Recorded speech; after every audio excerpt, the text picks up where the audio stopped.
Hello my people guys. Uyu munsi tugiye kurebera hamwe uburyo wakemuramo ikibazo cya storage ya phone yawe. Hari ukuntu abantu benshi bagiye bagira ikibazo cya storage y'amafone yabo, usanga washyiraho ibintu kuvuga ngo phone yuzuye, bikayitera no kugenda gakeya cyane phone cyangwa no gushyuha. Guys, dore rero zimwe mu mpamvu zibitera. Usabwa gukurikirana video step by step kugira ngo umenye uburyo wabikemuramo. Ugasanga nyine storage yawe yaruzuye, nta mwanya uriho kandi nta apps ufiteho, nta videos ufiteho, nta songs audio ufiteho, nta picture ufiteho, ugasanga phone yuzuye kandi nta bintu byinshi biriho. Guys, ngiye kukwereka rero uburyo wabikemuramo phone ikagarukana umwanya yari ifite. Ntagiye usabwa uretse gukanda subscribe. Niba utarakanda subscribe kuri iyi channel, kanda subscribe, ufungure inzogera kugira ngo uzajye ubona tips zanjye zigiye zitandukanye, ama video, ama AFL bypass, hard reset all phones n'izindi zigiye zitandukanye. Ikindi kibazo cyangwa inyunganizi wowe nyandikire muri comment, ndaza kugusubiza. Niba wifuza ko hari n'indi video twagukoreraho, nabyo turabikora. Guys, kurikirana video step by step, ntihagira akantu na kamwe kagucika muri iyi video. Nk'uko mubibona nyine turi muri files, icyo dufiteho nyine kubibona neza. Gusa twebwe twari tumaze iminsi mike tuyikiriye storage yacu. Twebwe icyo tugiye gukora nyine ni ukwereka uburyo ki nawe bikubaho cyangwa se ufite icyo kibazo, nyine tukakwereka uburyo ki ushobora gukemuramo icyo kibazo. Kabisa bitagutwaye amafaranga cyangwa se ngo uforomate telefone yawe. Ukuntu nyine bibeshya, wajya nko ku muntu ugasanga aguforomatiye telefone kandi nawe wakabaye ubyikorera. Nyine hari utuntu turi aho ngaho tworoshye. Wowe icyo usabwa ni ugukurikirana video, ukalayikinga iki n'iki. Urabona hano iyo ukoresheje scroll down kuri page yo hejuru ducanira itara, urabona ko data zirafunguye, bluetooth irafunguye, sound irafunguye, general, n'utuntu tundi nyine ubona dufunguye aho ngaho. Guys, nyine hari n'igihe uba usanga ari byinshi bifunguye kuri wowe. Urumuri n'iki, urumuri rwengeje gutya. Niba wifi yawe ifunguye nka gutya, ukaba ufunguye bluetooth, ukaba hafunguye location, ukaba ufunguye video record phone, nyine video recording screen, bifunge byose gutya. Nuko bifunge byose, hanyuma ukurikirana video step by step. Utuntu twose ngiye kukwereka. Gusa nyine data niba uzikeneye, ko twe turazikenera, nizo zonyine uzajya ufungura. Utundi muri utwo dufunge, ndetse nyine ugabanye n'urumuri kugira ngo phone yawe igume imeze neza cyane. Nta kindi, jya muri settings ya phone yawe. Njya muri settings ya phone, ushakemo storage ngiyi. Urakanda kuri storage, utegerezeho gatoya, nyine tugezeho gato tuno twa loading, nyine tugereze gato loading kabisa. Okay, ndabona imaje loading. Urabona ko dufite gigabyte 64 total ya phone. Video zatwaye gigabyte 140 Okay, noneho system yatwaye 16, apps zatwaye gigabyte 20.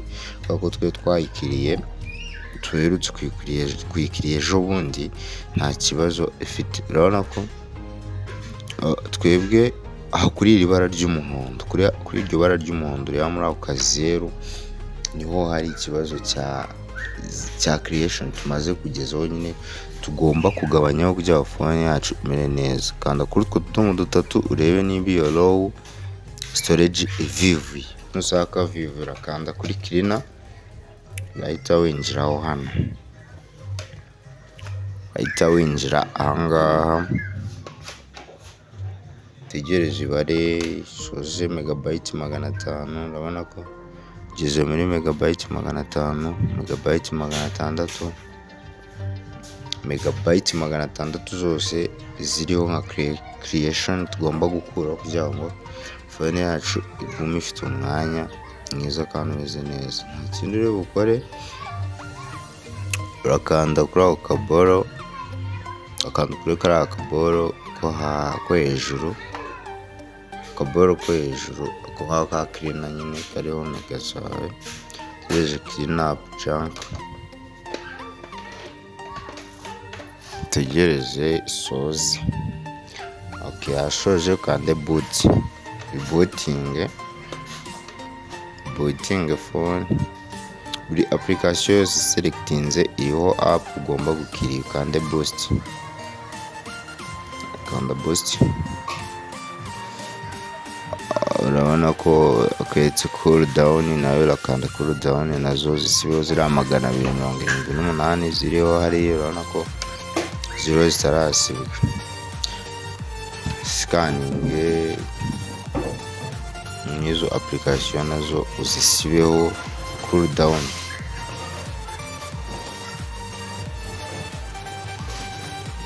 Okay, noneho phone yacu storage yacu imeze neza, ko antivirus zose ziri kuri phone n'ibintu byose byagiye bijya kuri phone bigatwara umwanya, nibyo tugiye guscanninga hanyuma nabyo tubivaneho by'amavirus n'iki muri security n'iki.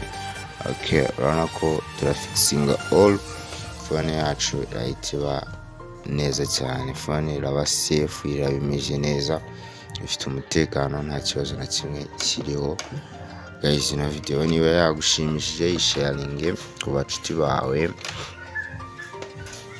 Ikindi kibazo cyangwa inyunganizi mwandike muri comment, indi video dushobora kuba twakoreraho. niba phone hari ikindi kibazo ifite tubwire, tukigukemurira, tugufashe kuyikora, tugufashe nyine kuyitunganya neza. Ahangaho ntabwo tugarutse ahandi ku muntu nawe ushaka gukuramo nk'amavideo udashaka cyangwa se application udashaka. urabona ko twe dufitemo application nyinshi, ariko application zirimo hano zose turazikenera, ni ingenzi muri phone yacu.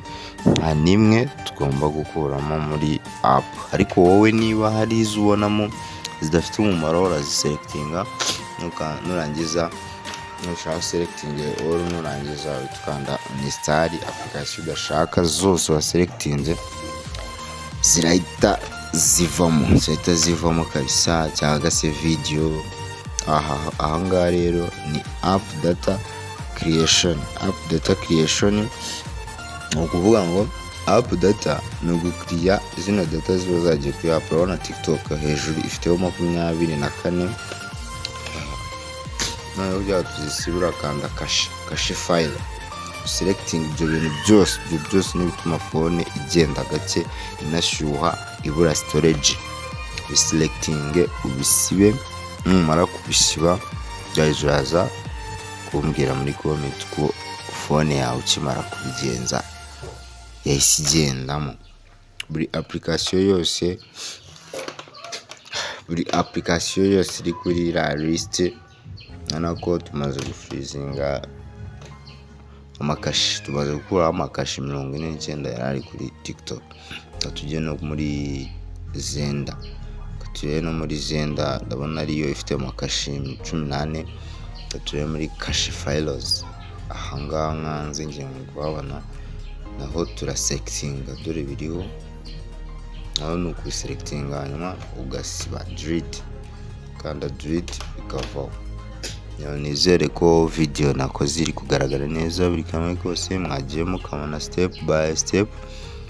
ikindi kibazo nyine nkuko nabibabwiye, ikindi kibazo cyangwa inyunganizi, cyangwa se niba hari indi video wifuza ko twagukorera kwigisha uburyo watungamo phone yawe neza, imeze neza, cyangwa se ifyala bypass cyangwa se format factor, tubabwire muri comment tugufashe.